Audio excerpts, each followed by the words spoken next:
Well, a first resolution has been passed by the United Nations Security Council, which demands a ceasefire in Gaza. The US abstained during the vote, which allowed it to pass. Under the resolution, all hostages taken captive during the October 7 attacks are ordered to be released. The result of the voting is as follows: 14 votes in favour, 0 vote against, 1 abstention. The draft resolution has been adopted as Resolution 2728, 2024. Now, this has inflamed an already tense relationship between Israel and the US. After the vote, Israel's Prime Minister Benjamin Netanyahu cancelled a trip to Washington by an Israeli delegation of top officials. Martha Kellner has more from Washington.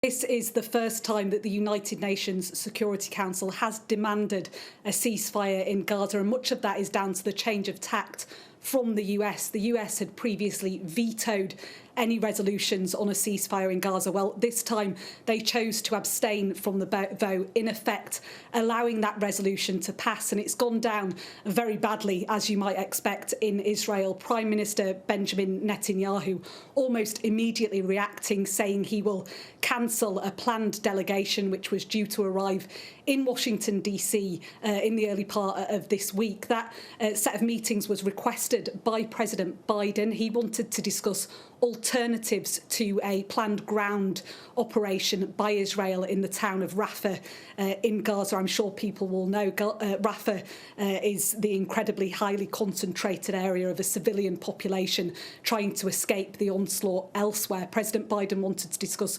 alternatives in this series of meetings with Israel. Well, those meetings will not happen anymore. We have this statement from the office of the Prime Minister Benjamin Netanyahu. He says this is a clear retreat from the consistent position of the US in the Security Council since the beginning of the war. The withdrawal hurts both the war effort and the effort to release the hostages because it gives Hamas hope that international pressure will allow them to accept a ceasefire without the release of our hostages.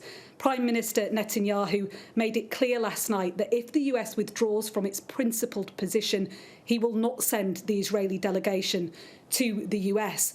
Well, for their part, the White House are saying they're perplexed by the decision to cancel this series of meetings. They say the position of the US on Gaza and a ceasefire hasn't changed. But I think it does show just how strained that relationship between the US and Israel is over the war in Gaza. We saw just earlier this month the Senate Majority Leader Chuck Schumer, he's the most senior Jewish official in the US. He called for Benjamin Netanyahu to be ousted from his position. He said he is an obstacle to peace in the region. So I think it shows just how much those relations have soured. There is, though, one set of meetings still going ahead in Washington, D.C. today. The Israeli Defence Minister, Yoav Gallant, is here. He's met this afternoon with his opposite number, Tony Blinken. He's also meeting with the National Security Advisor for the US, Jake Sullivan. Those are closed-doors meetings. We're unlikely to get an explicit sense of what's being discussed there. But for the part of Yoav Gallant, the Defence Minister, he said this morning, we have no moral right to stop war in Gaza until we return all the hostages home. So there's a kind of standoff between the US and Israel at the moment. I think it shows just how relations over Gaza have deteriorated, and likely that strained relationship will continue as the humanitarian crisis in Gaza grows by the day.